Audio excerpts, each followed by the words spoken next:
Baik, Ibu Wina nanti saya ingin minta tolong untuk membacakan beberapa ayat dalam pertemuan ini. Boleh ya, Bu?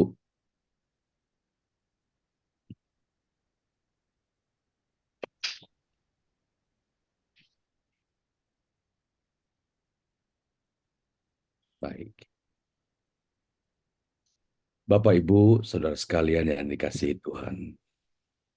Hmm. Bertemu dengan Bapak Ibu di Zoom ini merupakan suatu kebahagiaan. Di tengah-tengah kesibukan Bapak Ibu, di tengah pekerjaan yang menumpuk, Bapak Ibu masih menyempatkan diri untuk belajar kebenaran firman Tuhan. Kiranya Tuhan memberkati, kiranya Tuhan hadir dalam pertemuan kita ini. Amin. Mari kita sama-sama mendengar Ibu Wina akan membaca di dalam surat 1 Korintus 6. 1 Korintus 6 ayat yang ke-17.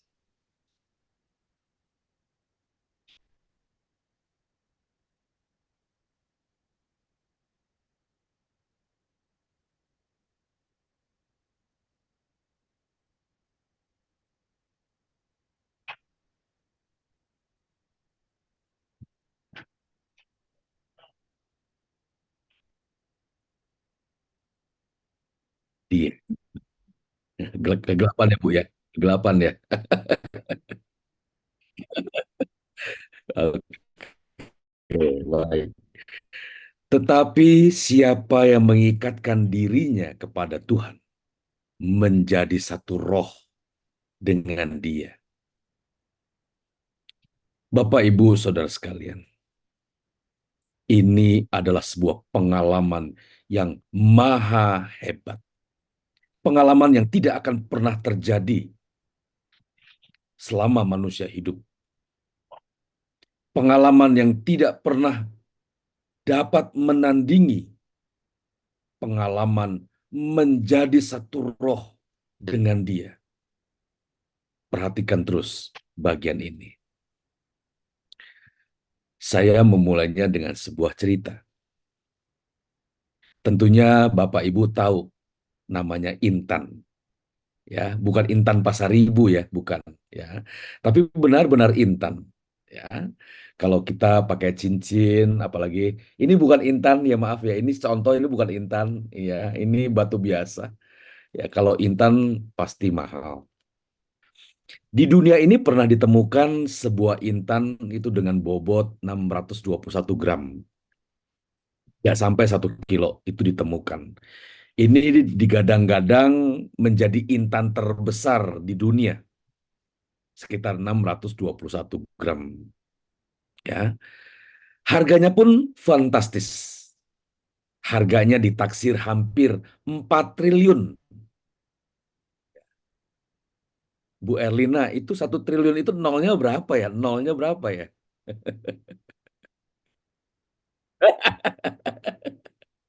Aduh, Ibu Wina lucu banget ya, polos banget. Saya tanya Ibu Erlina, Ibu yang jawab gitu.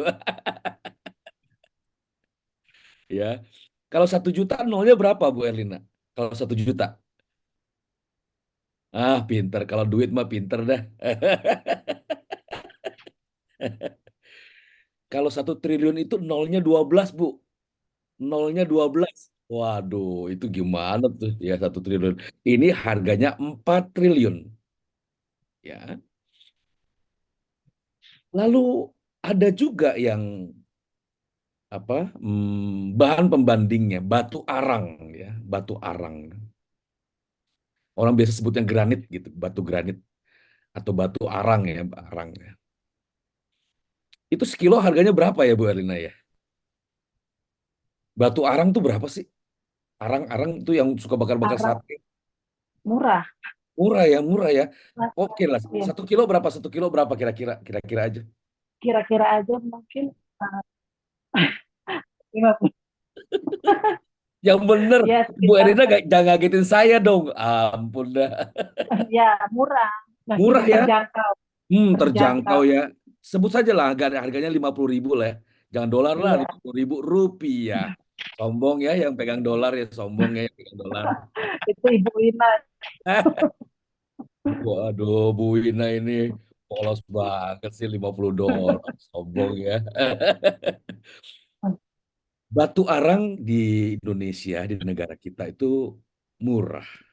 Bahkan kita bisa bikin sendiri ya. Baiklah, kita hargai 1 kilo itu 50.000. Lalu mengapa saya menyampaikan cerita tentang intan dan arang? Yang satunya super mahal, yang satunya super murah. Kenapa saya sampaikan begini? Ternyata unsur pembentuk intan dengan unsur pembentuk arang sama. Apa itu? Atom karbon.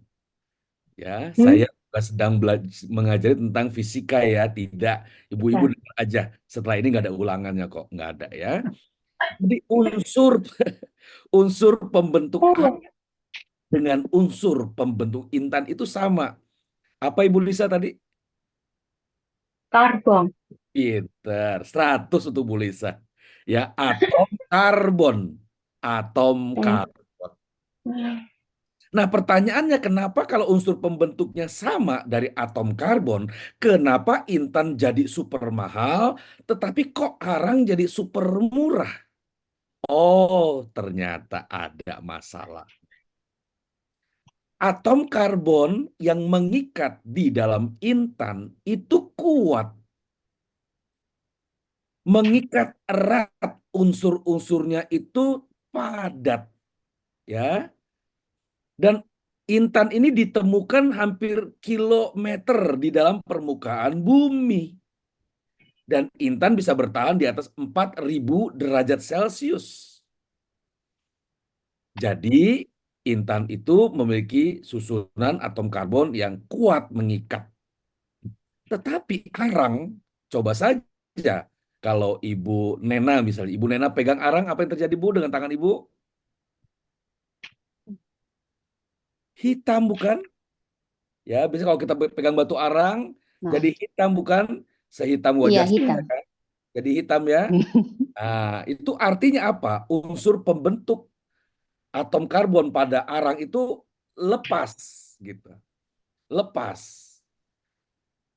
Jadi kenapa yang satunya mahal, yang satunya murah? Kenapa? Karena susunan atom karbonnya lepas. Ya, mudah terlepas. Dan arang itu apa? Dia punya atom karbonnya pun tidak kuat mengikat, ya. Fenomena ini sama dengan kita manusia. Setiap kita memiliki unsur pembentuk yang sama. Kita punya daging yang sama. Kita punya tulang yang sama. Kita punya darah yang sama. Namun, nilai martabat atau keberadaan satu orang dengan orang lain berbeda. Ada yang kokoh kuat dan berkilauan layaknya intan. Ada juga yang lemah serta rapuh seperti arang. Alkitab yang sama. Mendengar firman Tuhan yang sama. Tetapi mengapa yang ini kok kelihatannya rohani? Yang situ kelihatannya saja rohani dan yang lain kelihatannya tidak rohani. Mengapa? Mengapa hal ini terjadi? Kenapa banyak orang Kristen juga masih berantem di media sosial? Kenapa terjadi pertengkaran? Kenapa terjadi perselisihan? Walaupun Alkitab yang dibaca, yang didengar khotbahnya sama. Apalagi tadi lagu yang dinyanyikan. Beri aku tempat. Saya terharu ketika lagu ini dinyanyikan. Pertanyaannya, apakah kita benar-benar sudah memiliki tempat di hati Allah? Apakah benar-benar kita sudah memiliki tempat di hatinya Tuhan? Demikian juga dengan kehidupan orang Kristen. Selain memiliki unsur yang sama, daging, tulang, darah yang sama, kita juga disatukan dalam iman dan keyakinan yang sama, yaitu di dalam Kristus Yesus. Kita memiliki pengajaran yang sama. Ada, tetapi yang kenyataannya adalah ada orang yang betul-betul menghidupi firman, tetapi ada juga orang yang sekadar lewat saja. Ada pula yang mendengar sambil lalu. Jadi nilai orang itu tergantung seberapa kuat firman Tuhan mengikat. Kita memiliki unsur pembentuk yang sama, tetapi apakah firman Tuhan mengikat erat dalam kehidupan kita atau tidak, itu benar-benar sangat pribadi sifatnya. Kita mulai masuk ke bagian ayat-ayatnya. Tetapi, Bapak Ibu yang Tuhan Yesus kasihi, sejatinya Tuhan tidak pernah memaksakan kehendaknya agar seseorang terikat dengan dirinya. Allah Bapa, Tuhan Yesus Kristus tidak pernah mengintervensi pilihan kita atas apa yang kita sembah. Ada orang menyembah Tuhan dengan berbagai motif. Ada orang yang berdoa pun dengan berbagai motif. Ingat ketika Tuhan Yesus menceritakan tentang dua orang yang berdoa di bait Allah. Tuhan Yesus berkata, yang satu orang Farisi, yang kedua adalah orang berdosa. Orang Farisi berkata di dalam hatinya, Tuhan, aku begini, aku begitu. Aku tidak seperti orang ini. Aku memberi persepuluhan, aku memberikan persembahan. Aku tidak mencuri, aku tidak membunuh, dan lain-lain sebagainya. Dia pamer kepada Tuhan apa yang telah ia lakukan. Dalam doanya pun ia berusaha pamer, aku sudah begini, aku sudah begitu. Dia pikir Tuhan tidak tahu apa yang ia lakukan. Kita sering pamer, jangankan kepada Tuhan, kepada manusia pun kita pamer. Tetapi Tuhan bermain di arena yang tidak nampak. Di belakang, di balik doa-doa kita seperti itu, Tuhan ingin lihat apa yang menjadi motivasinya.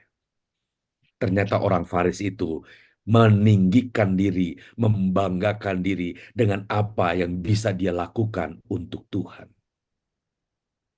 Tetapi orang berdosa itu, dia berdiri jauh-jauh. Boro-boro dia berkata, menengadahkan kepalanya saja dia tidak berani. Dia jauh-jauh dari bait Allah, berdiri jauh-jauh dari bait Allah, dan dia menundukkan diri seraya berkata, Tuhan ampunilah aku yang berdosa ini. Lihat perbedaan yang sangat mencolok. Orang yang benar-benar hidup dari firman Allah atau hidup di luar firman Allah. Orang Farisi adalah orang yang tahu dalam beragama, tahu berteologi, tahu ilmu-ilmu tentang Tuhan, tetapi hanya dinalar. Hanya berhenti menjadi pengetahuan. Dia tahu bagaimana hukum persepuluhan, dia tahu bagaimana hukum dalam Taurat, dia tahu ini dan itu, tetapi dia tidak tahu bagaimana mempraktikannya. Kalau kita mempersembahkan persembahan, apa yang kita lakukan, Ibu Wina? Apa yang kita lakukan kalau kita mempersembahkan sesuatu? Dengan tulus, dengan ikhlas, dengan takut akan Tuhan, dengan cinta. Dan jangan lupa Ibu Wina, ketika tanganmu kananmu memberi, tangan kirimu tidak perlu tahu. Tidak perlu cerita tentang apa yang telah Ibu Wina lakukan untuk Tuhan kepada manusia lain. Tetapi kan kita sering rese. Kita sudah begini, kita cerita sama teman-teman kita sudah begini, sudah begitu. Kita ingin dapat pengakuan dari manusia. Padahal Tuhan jijik dengan perilaku kita seperti itu. Kalau engkau memberi tangan kananmu, tidak perlu tangan kirimu tahu. Jangankan tangan kiri tidak tahu. Kita tarik tangan-tangan orang supaya tahu apa yang kita lakukan benar-benar luncas atau meleset. Dan Tuhan Yesus katakan orang yang berdosa itu pulang sebagai orang yang dibenarkan Allah. Bapak dan Ibu yang kekasih di dalam Tuhan. Saya tidak sedang membicarakan siapa-siapa. Saya tidak menunjuk kepada siapa-siapa. Tetapi saya menunjuk kepada diri saya sendiri. Jika Bapak Ibu berkenan, marilah tunjukkan kepada dirimu sendiri. Apakah kelakuanku, kebiasaanku, tabiatku, perbuatanku selama ini sesuai dengan Tuhan, dengan apa yang disampaikan Tuhan atau tidak? Inilah yang menjadi masalah. Bagaimana firman Tuhan bisa mengikat erat? Tetapi sayangnya firman Tuhan hanya berhenti di pengetahuan, jadi debat teologi. Jadi ketika kita menemukan satu pengajaran yang berbeda, kita lekas-lekas menunjuk ke arah mereka dan kita katakan, kami yang lebih benar, kamu salah. Padahal Tuhan berkata, kasihilah musuhmu. Lihat bagaimana perilaku kita sudah berbeda dengan yang Tuhan harapkan. Bagaimana bisa menjadi intan di mana unsur pengikatnya kuat. Firman Tuhan hanya nempel di kepala, tidak di hati. Jadi Tuhan tidak memaksakan dirinya untuk diikat oleh kita. Tuhan tidak pernah memaksakan kehendaknya agar seseorang terikat dengan dirinya. Nggak pernah memaksa. Kita untuk mencintai Tuhan. Silakan Bapak Ibu arahkan kemana cintamu. Kalau engkau mengarahkan cintamu kepada Tuhan, pasti sikap pribadimu seperti Tuhan. Orang sering mengatakan kita adalah anak-anak Allah. Puji Tuhan, haleluya. Saya juga percaya kalau saya tanya kepada Bu Lisa, kepada Ibu Nena, kepada Ibu Wina, apakah ibu-ibu adalah anak-anak Allah? Jawabannya iya, pasti haleluya, amin. Kami anak-anak Allah. Tetapi pertanyaannya adalah, apakah karakter Allah ada di dalam karakter kita? Karena kita keturunan Allah, kita mesti mewariskan karakter Allah. Jika tidak, maka kita hanya sebongkah arang yang sebenarnya patut dibuang. Mulutnya Kristen, mulutnya Alkitab, kelakuannya sungguh amat berbeda. Tuhan bukanlah Tuhan yang ingin dicintai dengan cinta buta. Cinta palsu. Tetapi Tuhan ingin dicintai dengan cinta yang tulus, cinta yang sadar. Kita sering melakukan hal yang keliru. Apakah dengan menjadi Kristen Tuhan senang? Apakah kita mengadakan pertemuan ini Tuhan senang? Kita mesti memperkarakan ini kepada Tuhan. Apakah Tuhan senang dengan pertemuan kita malam hari ini? Mungkin ibu-ibu pernah berkata di dalam doa, Tuhan hadirlah dalam pertemuan kami. Tuhan hadirlah dalam pertemuan kami. Sebenarnya ibu-ibu tidak perlu memaksa Tuhan hadir dalam pertemuan kita. Tidak perlu. Kenapa? Kita juga tidak perlu merengek-rengek dalam doa kita, mungkin dalam tangisan kita. Tuhan hadirlah dalam pertemuan ini. Tidak perlu. Mengapa? Tuhan sudah pasti hadir. Tuhan sudah pasti hadir. Tetapi pertanyaannya adalah, apakah Ibu Lisa, Ibu Nena, Ibu Wina, dan saya Frankie layak, pantas untuk hadir dalam pertemuan dengan Tuhan yang Maha Kudus itu? Jika engkau ingin mempersembahkan sesuatu, kau teringat sesuatu kepada saudaramu, tinggalkan persembahanmu. Berdamailah dengan dia.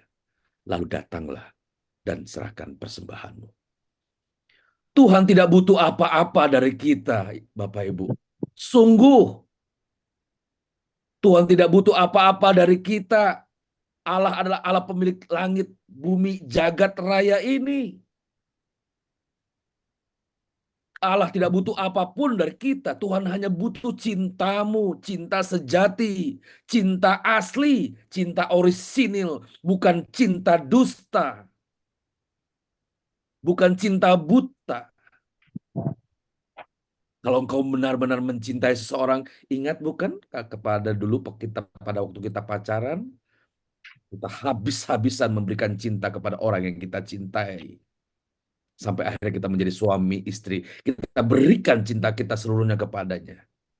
Mengapa kepada Tuhan kita sering menakar cinta kita kepadanya? Tuhan butuh hatimu. Tuhan butuh hati kita. Bukan persembahan kita. Hati yang bagaimana? Hati yang terikat dengan Tuhan.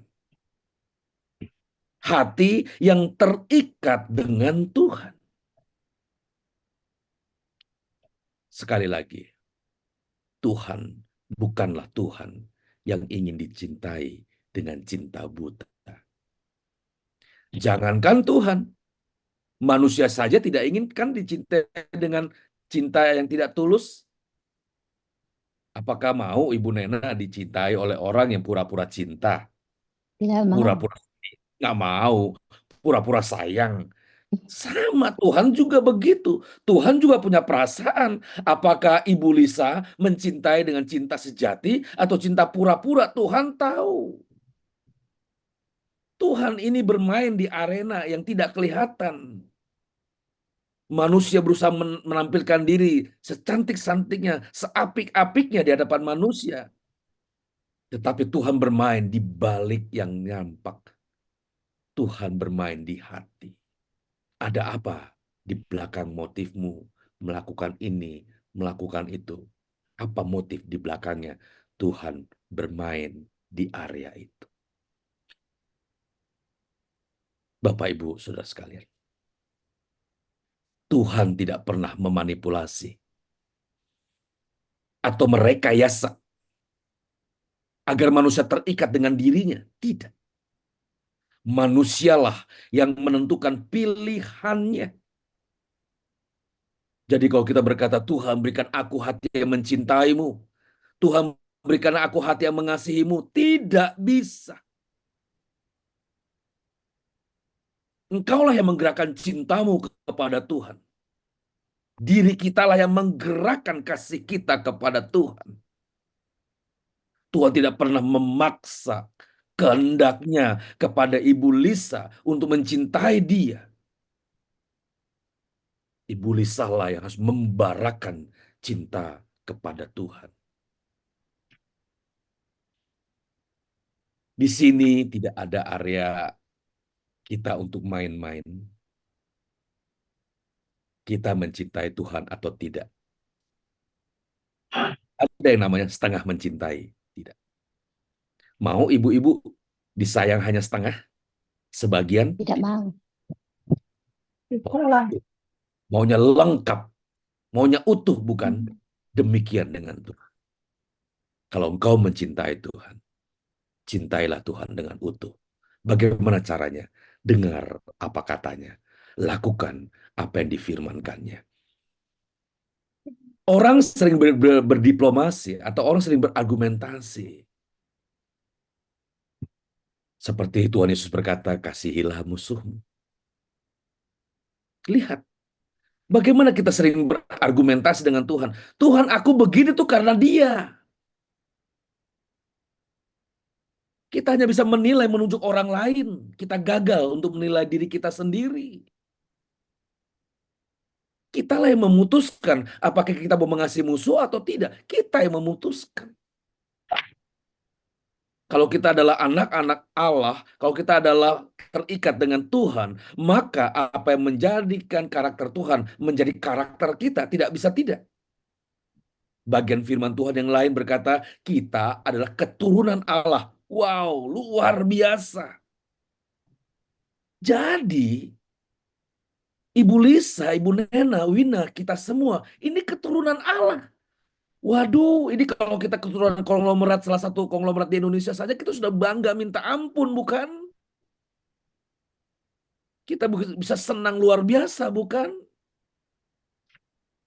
Apalagi kalau kita keturunan salah satu raja, salah satu konglomerat di Taiwan. Waduh, satu konglomerat di daerah Hong Kong. Waduh, waduh. Mungkin ibu-ibu nggak akan pernah hadir dalam dalam Zoom ini karena sudah jadi salah satu orang besar di Taiwan, di Hong Kong, di Makau.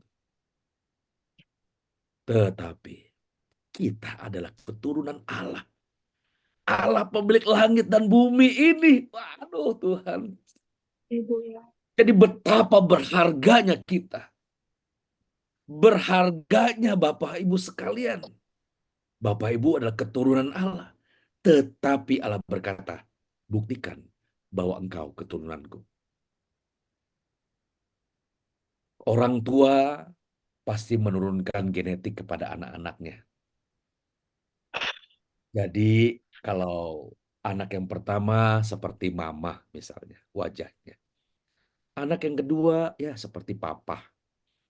Kalau anak yang ketiga ya gabungan antara ayah dan ibu. Ya pastilah, ya pastilah. Tapi kalau anak mirip tetangga ngeri bukan? Ngeri. Mau Elina mau anaknya mirip tetangga. Waduh ngeri, ini ada apa ini? Ini ada apa nih, ya kan? Pasti orang tua menurunkan genetiknya, wajahnya, perilakunya, gayanya. Ini kayak ibu nih, ini kayak ayah nih. Gitu. Nah kalau kita adalah keturunan Allah, maka buktinya adalah sikap kita seperti Allah. Perilaku kita seperti Tuhan Yesus. Yang mengasihi, sekalipun disakiti. Yang tetap mendoakan bagi orang yang menghina, mencaci maki. Yang tidak pernah membalas kejahatan dengan kejahatan. Malah berkata, Tuhan ampunilah mereka yang telah menghina aku. Aku tetap mengasihi dia. Lihat bagaimana perilaku anak-anak Allah yang katanya anak-anak Allah. Kalimatnya anak-anak Allah, tetapi perilakunya bukan anak-anak Allah. Jelas orang-orang demikian akan ditolak suatu ketika. Tidak, ini bukan keturunanku. Kenapa? Karena tidak ada sifat-sifat aku dalam diri orang itu. Tidak ada karakter-karakter aku dalam diri orang-orang itu. Maka aku berkata, enyahlah kamu dari hadapanku. Orang Kristen yang tidak terikat sepenuhnya kepada Tuhan, pasti terikat dengan pihak lain. Saya ulangi kalimat ini. Orang Kristen yang tidak terikat dengan Tuhan, pasti terikat dengan hantu. Pasti. Pasti ada dua oknum yang akan menjadi majikan kita. Apakah majikan kita adalah Allah sendiri ataukah kuasa kegelapan? Tidak ada oknum yang lain. Apakah ia terikat dengan dirinya sendiri atau terikat dengan kuasa kegelapan atau ia terikat dengan Tuhan? Mari kita buktikan, kita lihat keadaan diri kita. Apakah karakter Allah, apakah sifat-sifat Kristus ada dalam diri kita? Kalau tidak, jangan-jangan kita pengikut dari kuasa kegelapan. Jangan-jangan sifat-sifat kita turun dari kuasa kegelapan. Yang marah jika disinggung. Yang tidak terima ketika dicaci. Tidak terima ketika dirugikan. Kita balas caci dengan maki. Kita balas pukul dengan memukul. dan lain sebagainya. Kitalah yang memainkan peran itu. Kitalah yang memainkan peran itu seluruhnya. Ibu-ibu yang dikasihi Tuhan. Ya, saya panggil ibu-ibu karena hanya ada ibu-ibu di sini. Ya, Kakak. dengan demikian, manusialah yang menentukan pilihannya. Apakah engkau terikat dengan Allah atau tidak, tergantung kita. Kitalah yang memutuskan. Maka seluruh akibat atau konsekuensi dari pilihan tersebut menjadi tanggung jawab kita. Ia tidak dapat dipersalahkan kepada siapapun atas hal yang terjadi pada pilihannya. Misalnya, seseorang menjatuhkan pilihannya kepada seorang laki-laki untuk menjadi pasangan hidupnya. Kita memilih dan kita menjadi pasangan hidup. Maka istri harus menerima segala konsekuensi atas pilihannya tersebut. Kita tidak bisa mempersalahkan ketika rumah tangga kita berantakan. Kitalah yang menentukan apakah mau berantakan atau mau rapi. Kitalah yang menentukan karena kita sudah memilih dia sebagai pasangan hidup kita. Inilah mengapa perihal pernikahan di dalam Kristen itu menjadi hal yang sangat sakral. Karena diharap tidak ada perceraian di dalam iman Kristen. Kita lihat bukan sesuatu yang rahasia lagi, kan banyak perceraian terjadi di kalangan kekristenan. Dengan apapun motifnya. Saya tahu bukan hal yang mudah ketika kita mendapati pasangan yang berbeda dengan pada saat kita jatuhkan pilihan. Dulu kok dia begini, dulu kok dia begitu. Ya, semua dibalut dengan palsu. Ketahuan akhirnya, ketahuan belangnya, ketahuan aslinya pada saat waktu yang menentukan. Jadi ketika nanti kita bertemu dengan Tuhan, Tuhan juga akan memperkarakan apakah cintamu kepada Tuhan itu sebenarnya palsu atau asli. Kiranya Tuhan menjauhkan kepada kita semua ketika kita berhadapan muka dengan Tuhan. Lalu Tuhan berkata, engkau palsu. Engkau hanya dapat mempercakapkan firman-Ku, bahkan engkau hanya bisa mendiskusikan, bahkan engkau mendebatkan firman-Ku, tapi engkau tidak melakukan firman-Ku, engkau penuh dengan kepalsuan. Aduh Tuhan,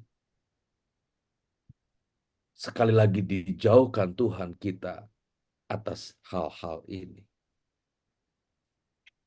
Jadi siapa yang mengikatkan dirinya kepada Tuhan itu bersifat bebas. Ibu-ibu silakan jatuhkan pilihan. Apakah engkau ingin terikat dengan Tuhan atau tidak? Benar-benar ada di dalam pilihan kita masing-masing. Kalau ibu-ibu dan saya terikat kepada Tuhan, maka kita akan menjadi satu roh dengan Dia. Satu roh dengan Dia itu artinya memiliki kesamaan serupa seperti Kristus, sempurna seperti Bapa. Gaya-gaya sikap hidup Tuhan Yesus benar-benar terpatri terlihat dalam hidup kita. Tidak ada perkataan yang najis, tidak ada kesombongan yang memuncak. Disitulah kita akan terlihat apakah kita menjadi satu roh dengan Tuhan atau tidak.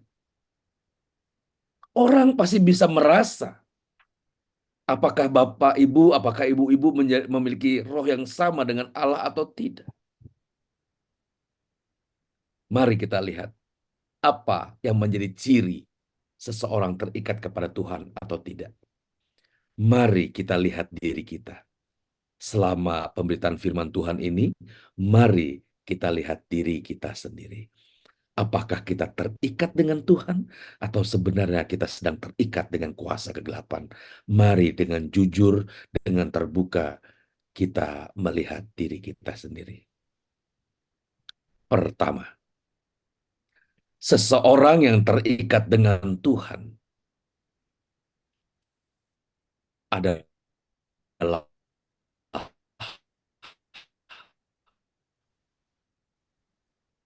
orang yang satunya.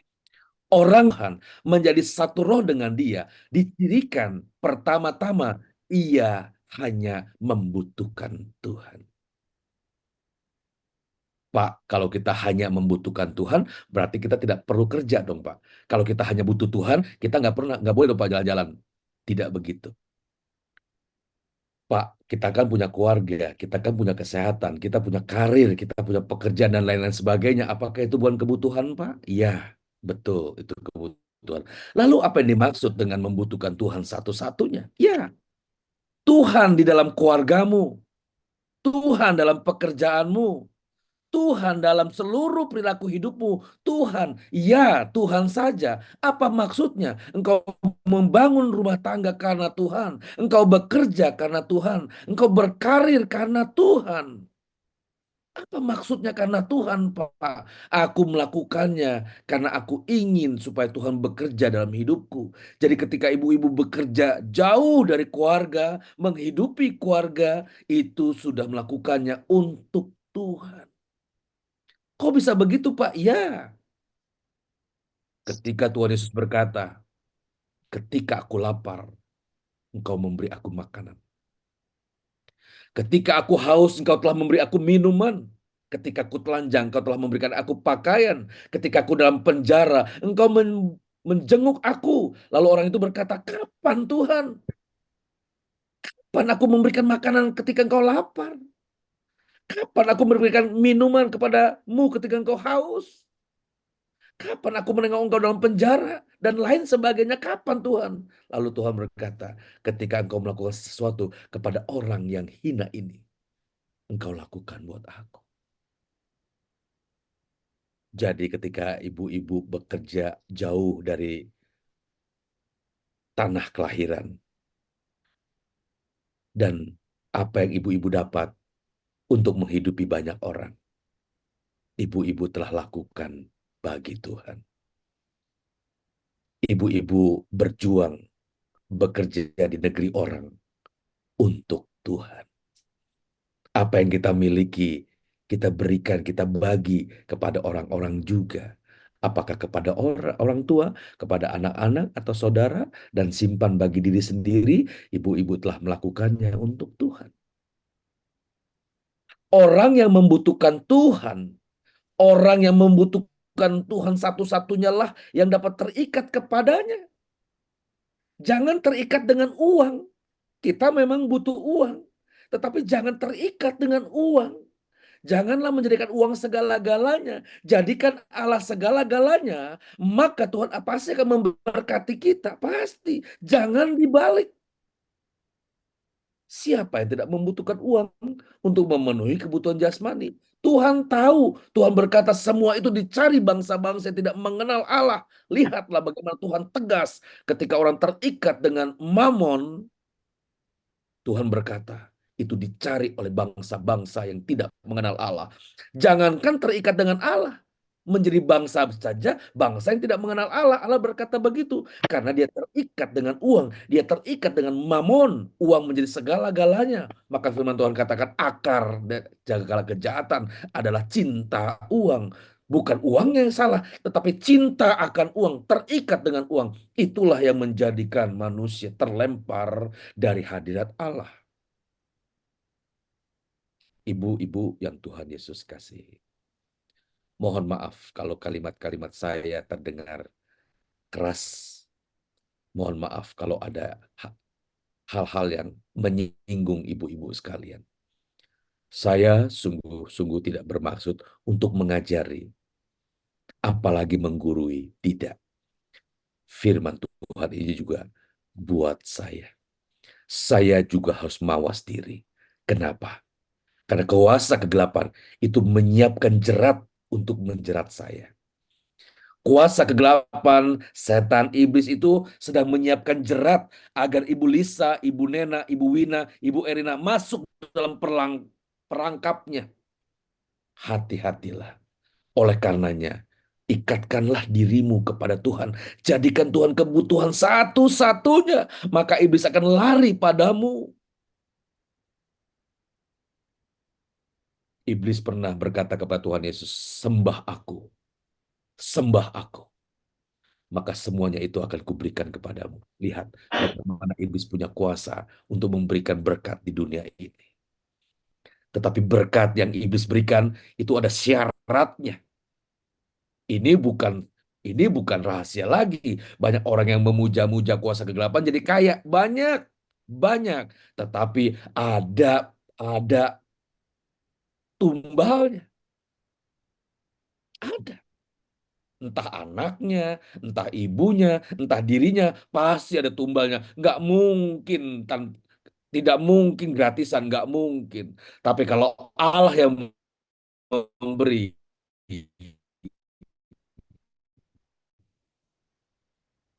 kepadamu. Dan damai sejahteraku tidak sama dengan damai sejahtera yang diberikan oleh dunia ini. Haleluya. Jadi ibu-ibu yang Tuhan Yesus kasih, jadikan Tuhan segalanya. Kalau ada apa-apa, tanya Tuhan, Tuhan, kau senang nggak aku bicara begini? Tuhan senang nggak aku bertindak seperti ini? Jadi apapun yang kita lakukan, apapun yang kita katakan, kita lihat Tuhan senang tidak? Seperti rusa yang merindukan sungai yang berair, demikianlah jiwaku merindukan Engkau, Tuhan. Apakah benar-benar Engkau rindu kepada Tuhan? Apakah jiwamu benar-benar terikat dengan Tuhan? Bapak Ibu yang Tuhan Yesus kasihi, jangan salah memilih. Hidup kita, firman Tuhan katakan, seperti uap. Seperti bunga rumput yang pagi segar, siang sudah mulai lingsut dan layu. Demikian dengan hidup kita. Firman Tuhan katakan dalam Mazmur berkata bahwa umur manusia itu 70 tahun. Dibatasi 70 tahun. Kalau kuat 80 tahun. Selebihnya penderitaan. Coba cek. Apakah firman Tuhan ini salah? Lihat rata-rata usia manusia 70 tahun. Banyak yang tidak sampai. Bahkan ada yang lebih, tapi kaku di atas tempat tidur. Lebih dari 80, lebih dari 90, kebanyakan sudah terlentak di atas tempat tidur. Penderitaan. Itu benar-benar benar firman Tuhan itu. Lihat usia kita 70 tahun. Itu pun kalau kuat. Usia saya sekarang 53. Rasanya nggak berasa. Sudah 53. Ini mau 60 nih. Kalau 53, 60 saja tidak berasa, sisanya bagaimana? Kalau 50 saja terasa cepat, apalagi sisanya. Lihatlah bagaimana kita bertanding dalam hidup ini. Dengan hidup yang sangat singkat ini. Hidup yang tersisa hari-hari ke depan. Kita sedang menghidupi hari sisa hidup kita. Dan kita tidak tahu berapa sisa hari hidup kita. Benar-benar seperti rumput. Tetapi seseorang yang terikat kepada Tuhan, ketika dia lepas, ketika rohnya lepas dari raga ini, dia kembali kepada Tuhan. Tuhan berkata, inilah anak yang kukasihi, kepadamulah aku berkenan. Ibu-ibu yang Tuhan Yesus kasihi, berjuanglah untuk tetap terikat dengan Tuhan. Jadikan Tuhan satu-satunya. Jadikan firman-Nya standar satu-satunya. Di luar itu, tidak. Orang yang terikat dengan Tuhan tidak pernah berkompromi dengan ketidakbenaran. Orang yang terikat dengan Tuhan, yang menjadikan Tuhan satu-satunya, maka ia tidak pernah berkompromi dengan kejahatan, kepalsuan, kemunafikan, dan lain sebagainya. Dia benar-benar menjadikan Tuhan satu-satunya, Allah yang kudus itu. Ibu-ibu yang Tuhan Yesus kasih, Tanpa kekudusan, tidak seorang pun dapat melihat Allah. Perhatikan kalimat ini. Tanpa kekudusan, tidak seorang pun dapat melihat Allah. Jadi tidak ada namanya setengah kudus atau seperempat kudus. Tidak ada 99 kudus, 99% kudus. Tidak. Kekudusan itu utuh, 100%. Hidupnya benar, 100%. Baru dia dapat melihat Allah suatu kelak nanti. Aduh Tuhan, apakah benar-benar ini berat luar biasa? Apakah ada orang yang benar-benar 100% kudus hidupnya? Apakah benar ada orang-orang yang 100% tak bercacat, tak bercelah? Jawabannya ada, ada. Tergantung apakah kita mau atau tidak. Tuhan berkata, jadilah engkau sempurna seperti Bapamu di surga sempurna. Masa iya ada yang sempurna Tuhan? Ya kalau tidak ada, mari kita buang Matius 5 ayat 48 itu. Mari kita coret dari firman Tuhan itu. Ah Tuhan ini kalimat bualan. Nggak mungkin manusia bisa sempurna. Kalau manusia tidak bisa sempurna, maka kalimat itu adalah bohong belaka. Dan kita tidak mungkin memiliki Allah yang bohong. Nggak pernah mungkin. Allah adalah Allah yang ya dan amin. Kalau ia berkata, jadilah engkau sempurna seperti Bapamu di surga sempurna, maka Tuhan pasti akan menolong kita, orang-orang yang punya tekad, yang punya niat untuk sempurna. Pasti, pasti, dan pasti. Ibu-ibu yang dikasihi Tuhan, hidup kita singkat. Tragis, tragis. Beberapa hari ini saya ada melayani ibadah penghiburan, ibadah tutup peti, dan ibadah pemakaman.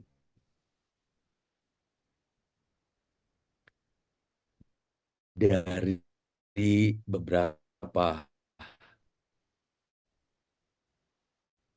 yang dilayani, itu usianya muda belia, 25 tahun. Mudah sekali. Jadi kalau ada orang kata 60 tahun ke atas, salah. Kematian tidak pernah lihat, tidak pandang usia. Kematian tidak pandang strata. Kematian tidak pandang jenis kelamin. Tetapi kalau ngomong jenis kelamin ya, ini maaf saya keluar sebentar, kayak karena saya ingat sesuatu nih.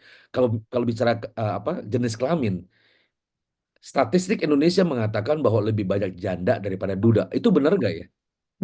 Lebih banyak janda daripada duda. Waduh, Ibu Wina udah langsung, nah, Tapi kalau nah. kalau ada jandanya kan pasti ada dudanya ya, Pak. Kalau Kalau ada ada jandanya jandanya pasti ada pasti ada dudanya. dudanya. Iya, Waduh, iya iya iya, benar Bu Nena. Iya iya iya, iya. ibu-ibu kalau dikasih tahu Berarti ngomong sama. rame ya. Itu artinya laki-laki lebih banyak yang mati daripada perempuan. Atau Saya juga pamit undur ya, diri atau dulu juga ya iya, semuanya. iya, oke. Terima kasih Iya, Bapak. Tuhan berkati Bu Mada, Terima Tuhan berkati. kasih. Ya, ada juga yang begitu, tapi memang kita lihat bahwa makin lama itu sebetulnya perempuan makin mendominasi. Ya, ya perempuan itu sebenarnya manusia yang kuat. Kuat loh. Ya Tuhan bilang apa? Aku akan menjadikan penolong bagimu. Ya kan ketika Adam diciptakan, Hawa diciptakan, Adam berkata, inilah tulang-tulangku, inilah daging-dagingku, ya. Dan seorang penolong pasti kuat dari apa yang ditolong gitu ya. Jadi berbicara soal kematian tidak pandang siapapun. Jangan-jangan peringatan Tuhan malam hari ini menjadi peringatan terakhir. Oleh karenanya, jangan sampai menyimpan kejahatan yang belum terselesaikan. Jangan menyimpan kepalsuan, jangan mati dalam kepalsuan, ibu-ibu. Jangan.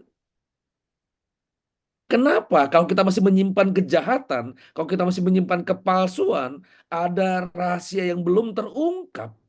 Kita mati dalam keadaan seperti itu.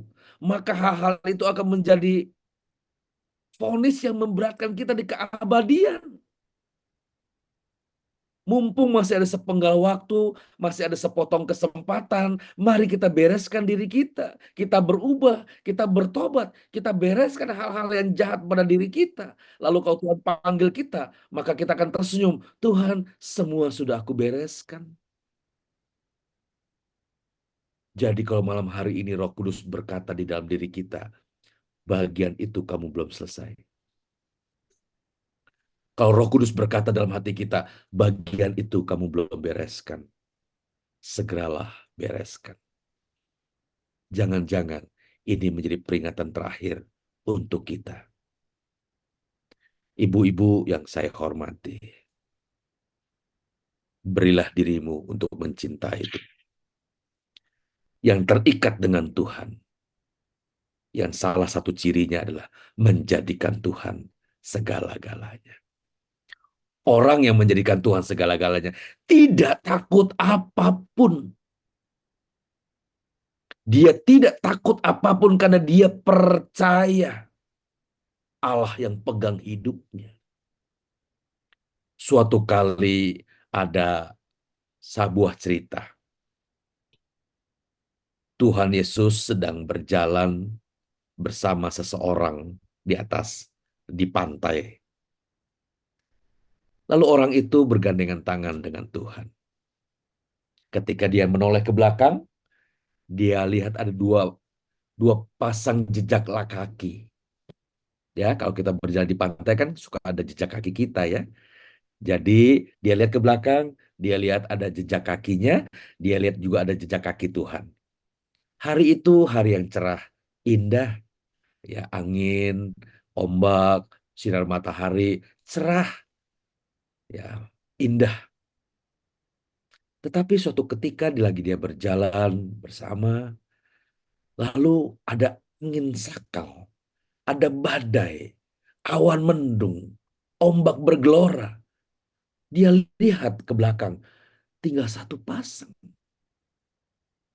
Kemana satu pasangnya lagi? Lalu dia berkata, Tuhan dalam keadaanku baik-baik saja. Engkau ada di sisiku. Ditandai dengan dua pasang kaki itu.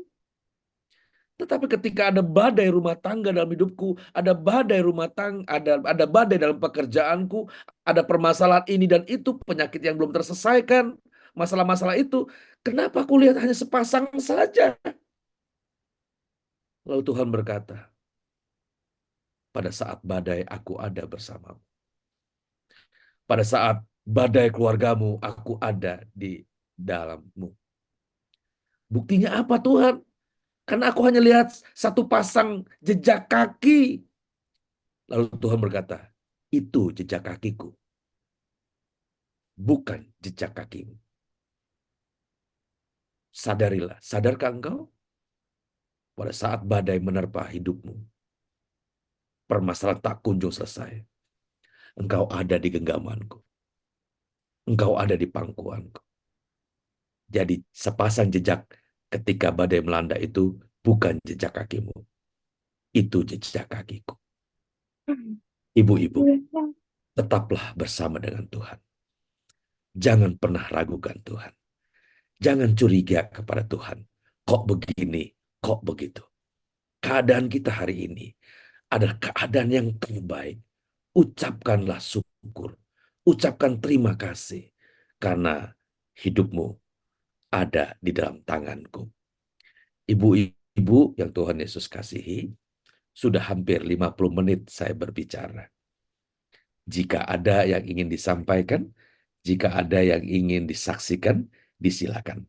Namun sebelumnya, saya tutup dengan satu kalimat ini. Akhirnya, orang percaya yang terikat kepada Tuhan akan ditandai akan menjadi satu roh dengan Dia. Betapa membahagiakan di saat-saat terakhir kehidupan kita. Kita didapati tak bersalah di hadapan Tuhan. Betapa membahagiakan saat nyawa meninggalkan raga, kita didapati tak bercacat dan tak bernoda. Selama masih ada ruang waktu, berbaliklah dari cara hidup yang sia-sia. Pikirkan saat ini. Ini kalimat terakhir yang ibu-ibu pegang. Pikirkan saat ini. Menjadi apa hidupmu nanti? Apakah menjadi intan dalam kerajaan Allah atau menjadi arang dalam kebinasaan kekal? Jangan salah pilih. Selamat berjuang ibu-ibu. Tuhan Yesus memberkati. Amin.